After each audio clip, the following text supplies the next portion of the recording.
дар рӯзи сеюми мусобиқаи байналмилалии Абу-Даби Гранд Слам рақобатҳо миёни мардон дар вазни 90 килограмм то 100 ва ҷамъи 100 килограмм доир шуданд.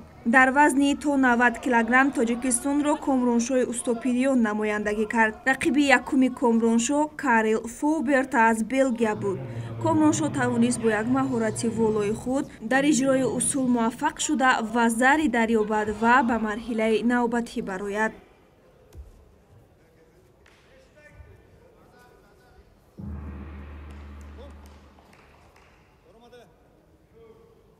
дар марҳилаи дуюм ҳарифи Комроншоҳ намояндаи Гурҷистон Ушанги Маргияни буд, вале бинобар ҷароҳаташ Ушанги аз рақобат даст кашид ва Комроншоҳ ба марҳилаи сеюм баромад.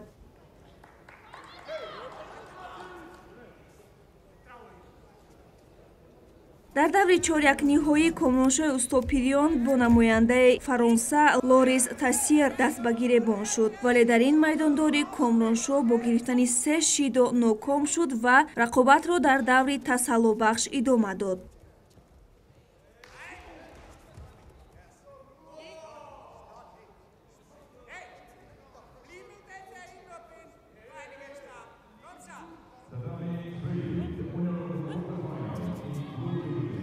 дар даври тасаллубахш Комроншоҳ натавонист муқобили Дидор Ҳамзаи Қазоқ арзанда рақобат намояд ва дучори бохт шуда мусобиқаро бидуни медал ба анҷом расонид.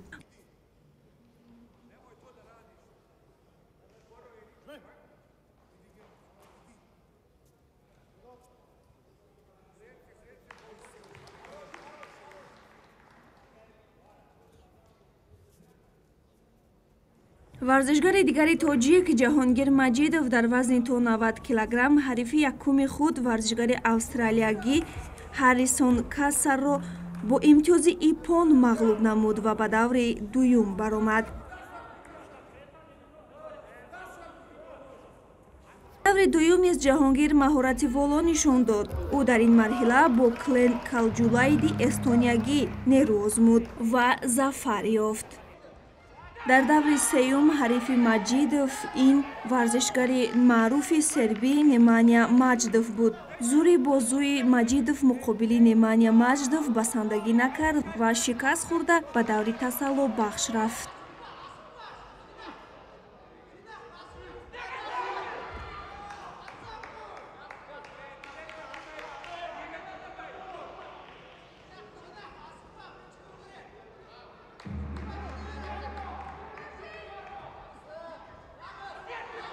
дар даври тасаллубахш Маҷидов бо ҷудокории юнонӣ Зеодорос Селидиси рақобат кард. ин рақобат бисёр ҳассос ҷараён гирифт ва то ба вақти тиллоӣ кашида шуд. дар вақти тиллоӣ Ҷаҳонгир Маҷидов тавонист як вазари кор кунад ва имконияти хуби ба даст овардани медалро пайдо созад. мутаассифона Ҷаҳонгир Маҷидов дар мубориза барои медали биринҷӣ аз варзишгари кишвари Нидерландия Ҷеспер Сминг шикаст хӯрд. Сминг дар ҷараёни рақобат Ҷаҳонгирро дар ҳолати осайкомӣ нигоҳ дошт ва ғалаба кард. ҳамин тариқ Ҷаҳонгир Маҷидов дар Абу-Даби Гранд Слам 2022 мақоми панҷум ва соҳиби 360 имтиёзи олимпӣ шуд.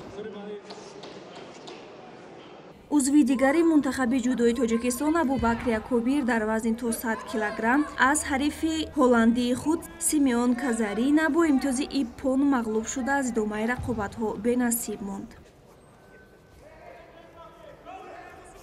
паҳлавони сангинвазни тоҷик Темур Раҳимов ягона медали мунтахаби ҷудои Тоҷикистонро аз Абу-Даби Гранд Слам ба даст овард. Темур Раҳимов дар даври аввал озод буд. дар даври дуюм бо намояндаи кишвари Узбекистон Бекмурод Олтибоев даст ба гиребон шуд.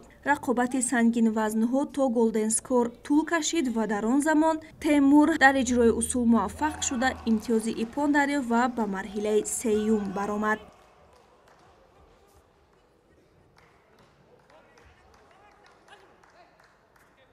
дар марҳилаи сеюм Темур Раҳимов Ҷамол Ғамзатхонови озарбойҷониро бо усули буғӣ кардан шикаст дод ва бо як боварӣ ба даври ниманиҳоӣ рохат гирифт. дар даври ниманиҳои ҳарифи Темур ду карат қаҳрамони бозиҳои олимпӣ Лукас Крпалеки 31 сола буд. ҷудокори тоҷик аз ин ҳарифи сарсахти худ шикаст хӯрд ва рақобатро барои медали биринҷӣ идома дод.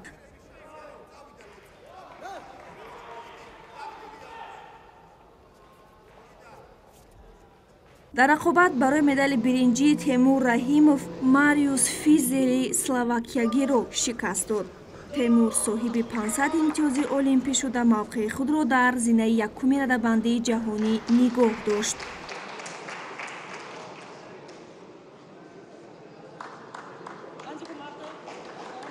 медали дигари биринҷиро дар вазни ҷамъи 100 килограмм намояндаи Сербия Мариник Энеш ба гардан овехт. медали нуқра аз они намояндаи Нидерландия Ҷур Спикерс гардид. зинаи аввалро дар Абу-Даби Гранд Слам Лукас Крпалек соҳиб шуд. ёдовар мешавем меҳмонони фахрӣ ки ғолибони вазни ҷамъи 100 килограммро қадрдодӣ намуданд. сафири ҷумҳурии Тоҷикистон дар Амирoti Муттаҳидаи Араб Баҳодур Шарифӣ ва раиси Федератсияи ҷудои Тоҷикистон Нурулло Лоиқов буданд.